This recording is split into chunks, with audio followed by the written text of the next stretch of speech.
Hello दोस्तों, अस्सलाम वालेकुम, नमस्कार, आदाब। कैसे हैं आप लोग? उम्मीद है सब ठीक ठाक होंगे। तो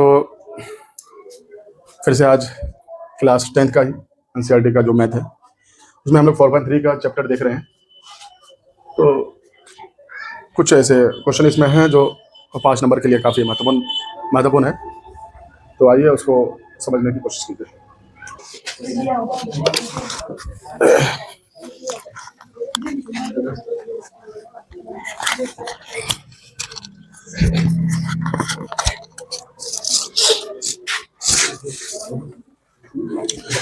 मैसूर और बेंगलोर के बीच के 132 किलोमीटर यात्रा करने में एक एक्सप्रेस रेलगाड़ी सवारी गाड़ी से 1 घंटा क्या समय कम लेती है।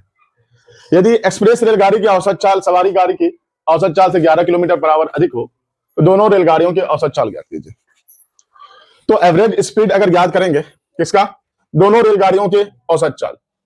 लेकिन हम पहले किसको मानेंगे? हमें किससे पता है? नहीं पता। यहां कहा गया है कि यदि एक्सप्रेस रेलगाड़ी की औसत चाल सवारी गाड़ी की औसत चाल से 11 किलोमीटर पर आवर अधिक है। कौन? एक्सप्रेस रेलगाड़ी सवारी गाड़ी से 11 अधिक है। तो सवारी गाड़ी से अगर 11 अधिक है तो सवारी गाड़ी की औसत चाल क्या? मान लेते हैं, माना सवारी गाड़ी की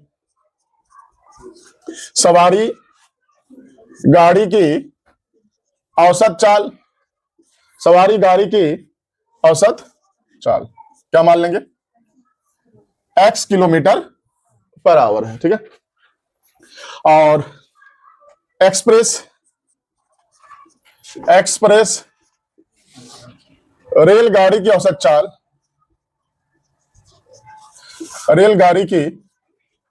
चाल क्या होगा? क्या y मानोगे? नहीं, x प्लस 11 करोगे किलोमीटर पर आवर। नहीं, कहा गया वहां पर बरसने से। फिर यहां पर वही फॉर्मूला, समय बराबर दूरी बटे चाल।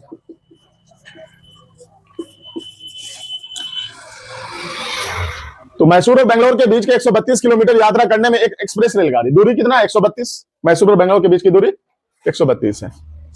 तो समय बराबर दूरी बटे चाल तो करेंगे। तो आइए पहले ये हमारा दूरी है और दूरी बटे चाल किसका चाल लेंगे? पहले क्या कहा गया? 132 किलोमीटर यात्रा करने में एक्सप्रेस रेलगाड़ी सवारी गाड़ी से 1 घंटा कम समय लेता है। एक्सप्रेस रेलगाड़ी, आइए एक्सप्रेस रेलगाड़ी का स्पीड क्या है? x प्लस 11 है। तो एक्सप्रेस रेलगाड़ी में समय क्या होगा? दूरी बटे चाल बराबर। तो एक्सप्रेस रेलगाड़ी में जो समय लग रहा है वो सवारी गाड़ी, यहां जो है सवारी गाड़ी से, तो सवारी गाड़ी का क्या समय निकलेगा? 132 बटे x। सवारी गाड़ी का स्पीड क्या है जी? x। तो दूरी तो सेम ना है, दूरी बटे चाल क्या हो गया? समय। तो सवाल जो यहां पर है कि एक्सप्रेस रेलगाड़ी सवारी गाड़ी से 1 घंटा कम समय लेती है। 1 घंटा कम समय होगा कि नहीं सर? ये आपका एक्सप्रेस रेलगाड़ी में लगा समय है और ये सवारी गाड़ी में लगा समय है। लेकिन कहा गया कि एक्सप्रेस रेलगाड़ी जो है सवारी गाड़ी से 1 घंटा कम समय लेता है और तो जल्दी पहुंचा देता है। बाकी इधर तो और कुछ है नहीं, इसके जैसा मैथ बनाए हुए हो, कैलकुलेशन कर लो। अच्छा, उसको इस पार लेके आ जाओ। पहले 132 बटे x प्लस 11 कर दो और माइनस 132 बटे x कर दो बराबर -1। यहां क्या करोगे? x से गुना कर दोगे, x स्क्वायर प्लस 11x। इधर x से गुना होगा 132 और इधर माइनस 132 से इसको गुना कर लोगे तो -132x और माइनस 11 दूना 22, 11 33 और 2 35, 11 और 3 14। ठीक है गुना।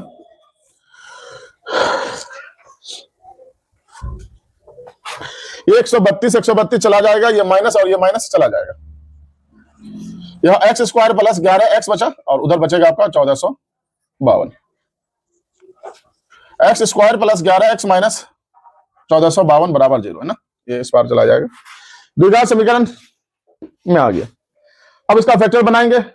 -1452 का फैक्टर बना लो पहले। -1452 का फैक्टर बना लो।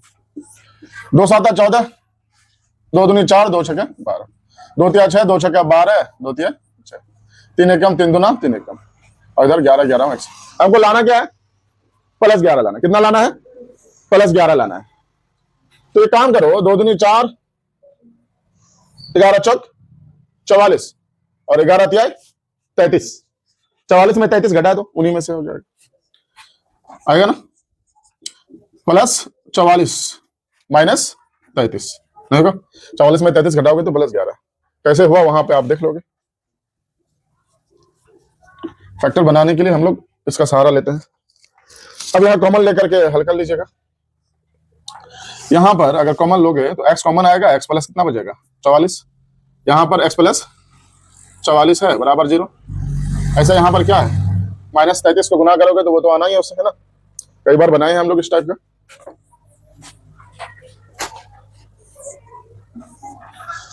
तो ब्रैकेट के अंदर में x प्लस 44 मिला, ब्रैकेट के बाहर में x माइनस 33 मिला। अब हम यहां पर x प्लस 44 को अगर 0 कर देते हैं, इसलिए x not is equal to minus 44। यहां not is equal to minus 44 का मतलब x का मान माइनस 44 नहीं हो सकता। कारण x क्या माने हो, जो भी है वो क्या है, x एक स्पीड है और चाल हमेशा 0 या प्लस हो सकता है, माइनस तो कभी नहीं होगा ना। चाल माइनस में नहीं हो सकता है। x minus 33 is equal to 0, इसलिए x का मान यहां पर हो जाएगा 33 और मात्रक होता है किलोमीटर पर आवर। तो ये हमारा सवारी गाड़ी की औसत चाल 33 किलोमीटर पर आवर, यानी 1 घंटा में 33 किलोमीटर का सफर तय करती है। कौन? सवारी गाड़ी। लेकिन दोनों का ना ज्ञात करना है, दोनों का ज्ञात करना है। और एक्सप्रेस का क्या हो जाएगा? और एक्सप्रेस का अगर निकालें तो एक्सप्रेस का इज इक्वल टू, एक्सप्रेस की कर दो is equal to x plus, यानी 33 प्लस 11। एक्स प्लस 11 है ना, तो इसके जगह 33 रख दो। 33 और 11 44 हो जाएगा किलोमीटर, ये प्लस में है। तो सवारी गाड़ी की औसत चाल 33 किलोमीटर और एक्सप्रेस रेलगाड़ी की औसत चाल 44 किलोमीटर पर आवर। ठीक है, उतारिए, समझिए इसको।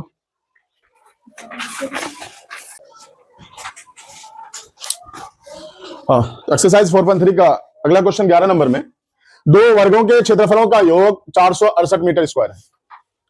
यदि उनके परिमापों का अंतर 24 मीटर हो तो दोनों वर्गों की भुजाएं ज्ञात कीजिए। यहां वर्ग का क्षेत्रफल याद है क्या होता है जी? साइड में हम लिख देते हैं, बताओ। वर्ग का क्षेत्रफल भुजा स्क्वायर होता है, और यहां वर्ग का परिमाप की जरूरत भी है पड़ेगी। वर्ग का परिमाप क्या है पता है? साइड में उतार लो। वर्ग का परिमाप 4 इंटू भुजा, यानी 4 भुजा। साइड में उतार लो। वर्ग का विकर्ण क्या होता है? वर्ग का विकर्ण क्या होता है? भुजा √2। ठीक है, वर्ग का क्षेत्रफल होता है भुजा स्क्वायर, वर्ग का परिमाप होता है 4 इंटू भुजा, वर्ग का विकर्ण भुजा √2। तीनों फॉर्मूला वर्ग में काम आता है। वर्ग का प्रत्येक कोण 90 डिग्री, खैर वो अलग चीज है। यहां पर ये चीजें आपको याद होनी चाहिए। तो यहां पर दो वर्ग है जिनके क्षेत्रफलों का योग दिया हुआ है 468। यदि उनके परिमापों का अंतर इतना है तो दोनों वर्ग की भुजाएं ज्ञात कीजिए। माना एक वर्ग की भुजा is equal to x metre. ठीक है, और दूसरे वर्ग की भुजा क्या होगी? अब यहां पे हम दूसरे वर्ग की भुजा को कैसे क्या माने, बोलो? वर्ग का क्षेत्रफल, यहाँ पे दो वर्गों के क्षेत्रफलों का योग है, स्क्वायर में होगा। स्क्वायर में इसको घटाएंगे, रूट में होगा। इससे अच्छा हम लोग करते हैं, अभी फिलहाल y मान लेते हैं। हालांकि ये आपका द्विघात समीकरण वाला मैथ सब है, हमको x और y नहीं मानना चाहिए y, लेकिन y मान करके हम उसको प्रतिस्थापित कर देंगे, फिर वो आपका आ जाएगा द्विघात समीकरण। देखते हैं आगे। तो दूसरे वर्ग की भुजा y है। ठीक है, अब प्रथम शर्त से करते हैं हम लोग।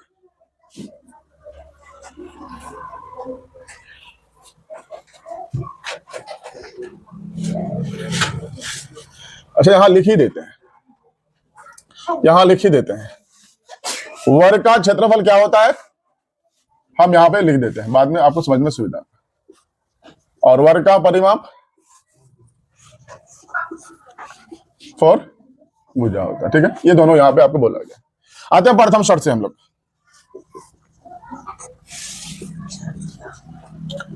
पहला शर्त, पहला कंडीशन है दो वर्गों के क्षेत्रफलों का योग 468, दो वर्गों के क्षेत्रफलों का योग। आइए, ये एक वर्ग की भुजा है, तो पहले वर्ग का क्षेत्रफल क्या होगा? भुजा स्क्वायर, यानी एक्स स्क्वायर होगा कि नहीं? पहले वर्ग की भुजा कितनी है? एक्स, तो पहले वर्ग का क्षेत्रफल भुजा स्क्वायर यानी एक्स स्क्वायर। योग बोला है तो प्लस कर दो। दूसरे वर्ग की भुजा कितनी है? तो वाई है, तो दूसरे वर्ग का क्षेत्रफल क्या हो जाएगा? Y square. तो क्या बोला? दोनों दो वर्गों के क्षेत्रफलों का योग 468 है, दोनों का योग 468 है। तो आप ऐसे करके इसको बंद करके रख दो, यहां पर मीटर स्क्वायर है वो बाद में सोचेंगे।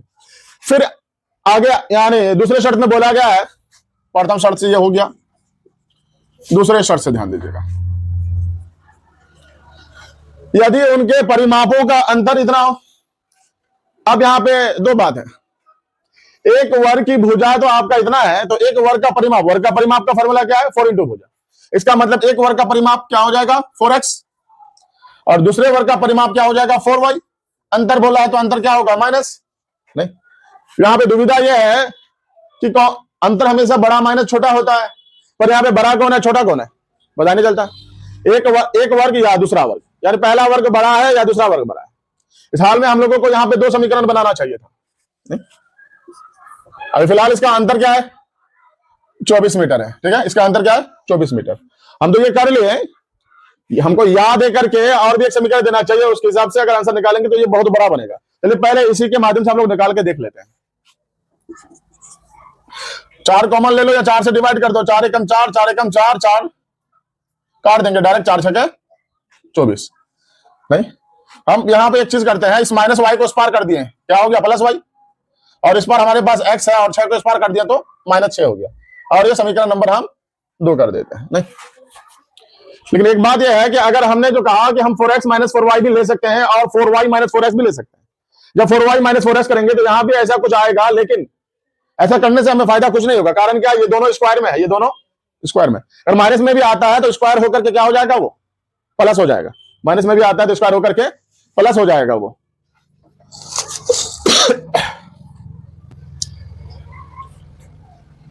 लेकिन सही तरीका है, करके देखना चाहिए, देख लेते हैं। या हमारे पास 4y - 4x ये भी हो सकता है। नहीं, ये भी हो सकता है।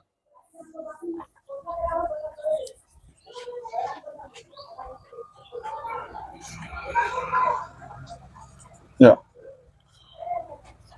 4y - 4x बराबर 24। ऐसा क्यों? ऐसा इसलिए क्योंकि दोनों में बड़ा कौन है क्लियर नहीं ना है। यहाँ पे बड़ी वर्ग छोटी वर्ग ऐसा तो लिखा हुआ नहीं है, एक वर्ग और दूसरा वर्ग है, अब दोनों में बड़ा कौन है पता नहीं है। इसलिए हम लोगों ने क्या किया, एक बार में हमने 4x वाला यानी एक वर्ग वाला को बड़ा समझा तो बड़ा मैंने छोटा किया, और दूसरे बार में हमने y वाला को क्या समझा? बड़ा समझा, तो 4y - इतना होगा। तो आंसर तो फिर सेम होगा। डायरेक्ट 4 से इसको काट सकते हो, 4 एकम 4, 4 एकम 4, 4 छके 24। ये x उस पार लेके चला जा, y बराबर लाना है, तो यहां पर y बराबर क्या हो जाएगा? 6 + x। 6 + x करो या फिर x + 6 करो की बात है। अब यहां समीकरण नंबर 3 बना, दो समीकरण बना। दूसरे शर्त में दो समीकरण बन गया, एक y बराबर x - 6, एक y बराबर x + 6। अच्छा देखते हैं अभी आगे चल के।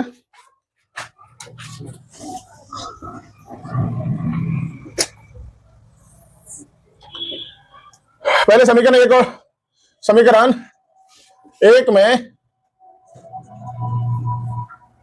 y का मान रखने पर,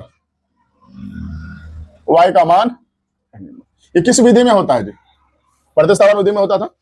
नहीं, समीकरण एक में y का मान रखने पर, y का मान x - 6 है, और पहले से हमारे पास x² + y² है, y की जगह हम लोग रख देंगे x - 6, और बराबर में है 468।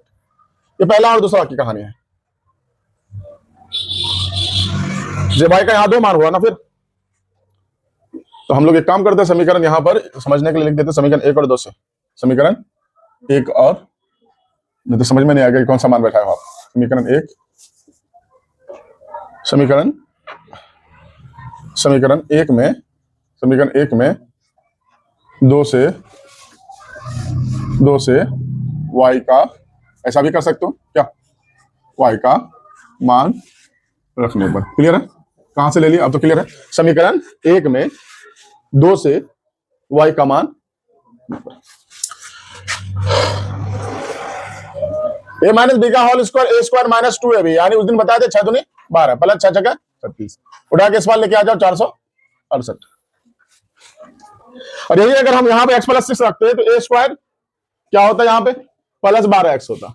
कुछ ना कुछ फर्क होगा इसमें, है ना, लेकिन ये चीजें हम लोग नहीं करेंगे, ऐसा बहुत लंबा पड़ जाएगा। लेकिन 2x स्क्वायर माइनस 12x, यहां से घटा दो, 8 में 6 गया 2, 6 में 3 गया 3, यहाँ 4,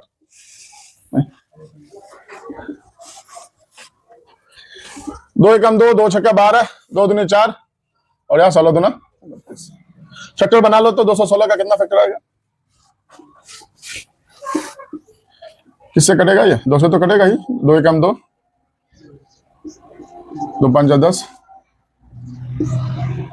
27, 3 9 3 3, बीच में 6 लाना है हम लोगों को, कैसे होगा, 2 दूनी 4, 4 तिया 12, 3 तिया 9 दूनी 12 होगा ना क्या, 2 दूनी 4, 4 तिया 12, 3 तिया 9 दूनी 18, 12 और 6 कितना होता है 18 होता है।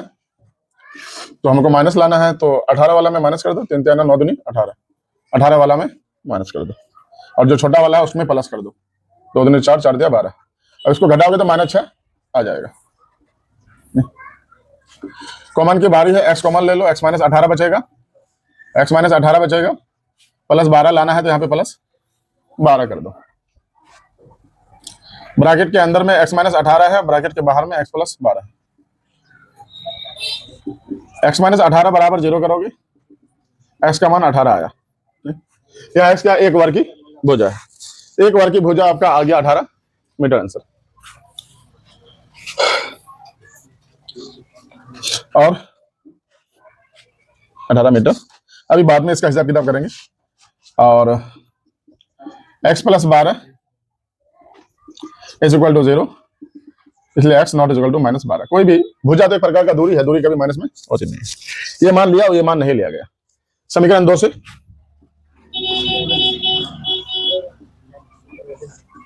समीकरण 2 से अगर देखें तो यहाँ y का मान कितना आ जाएगा, x माइनस 6, x का मान तो 18 आ गया, 18 माइनस 6 है ना, कितना आ गया 12। अभी फिलहाल हमने यहां तक छोड़ा, लगभग ये आंसर आपका तो आ गया, मतलब ये 2 को लेकर के आंसर आया ना, या 3 को लेकर भी आंसर वही आएगा। यहां तक उतारिए तो देखते हैं आगे, क्योंकि इस विधि से बना के अगर आंसर दे देंगे तो हो सकता है आपका नंबर काटे। कारण क्या है कि वहां पे आपको स्पष्ट नहीं किया है कि बड़ा वर्ग कौन है, जिनकी वजह से हम लोगों को वो समीकरण 3 का भी यूज करना पड़ेगा। चलिए नोट करिए इसको।